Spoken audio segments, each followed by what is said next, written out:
ഇത് വെച്ചേക്കുന്നതിനാണ് ഇത് അതിനകത്തോട്ട് പോകാതിരിക്കാൻ വേണ്ടി. ഓ വർക്കേരി ഇങ്ങോട്ട് അതെല്ലാം സേഫ് ആക്കി അല്ലേ? അപ്പോൾ ഇങ്ങോട്ട് പോയിട്ടില്ല, ഇതിനകത്തേനും ഉണ്ട്. ഓക്കെ.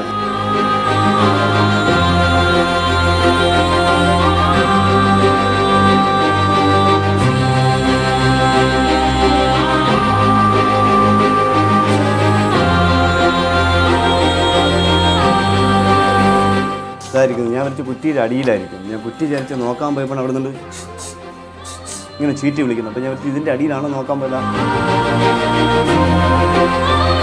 കണ്ടത് നന്നായി. രണ്ടാമത് വേറെ കേസുള്ളത് ഇവർ പുറത്തേക്ക് പോകാൻ പോവുമായിരുന്നു, ഫാമിലിയായിട്ട് പുറത്തേക്ക് പോകുന്നത്. അപ്പോൾ ഇത് പൂട്ടിയിട്ട് പോയെങ്കിൽ ഇപ്പോൾ ഇതിനകത്തുനിന്ന് ഇതാണ്, ഇത് സീൽഡാണ്, ഇതിനകത്തുനിന്ന് വെളിയിൽ പോകാൻ പറ്റില്ല. ഇവിടെ നിന്ന് അങ്ങോട്ട് പോയാൽ ഹോളിനകത്ത് എന്തെങ്കിലും സാധനങ്ങൾ ഇടയിൽ ഇരിക്കാം, അവിടെ വാഷ് സ്പേസ് വേണം, അവിടെ ഇരിക്കാം. ഇങ്ങോട്ട് വർക്ക് ഏരിയയാണ്. ഈ വർക്ക് ഏരിയ കഴിഞ്ഞാൽ ഒരുപാട് പാത്രങ്ങളും മറ്റു സാധനം വേറെ ഒന്നുമില്ല, പാത്രം ഇപ്പോൾ അവിടേക്ക് ഇരിക്കും. അപ്പോൾ അറിയത്തില്ല.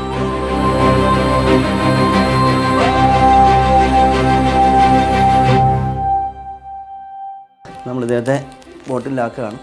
കുഞ്ഞല്ല, നമ്മൾ ഒരുപാട് കുഞ്ഞന്മാരെ പരിചയപ്പെടുത്തിയിട്ടുള്ളതാണ്. അപ്പോൾ നമ്മൾ ഇദ്ദേഹം ഇതിനകത്ത് സുഖമായിട്ട് വേണ്ട, പക്ഷേ ഇതിനകത്തൂടെ വെളിയിൽ പോകാൻ സാധ്യതയില്ല. ഇതെല്ലാം സീൽഡാണ്.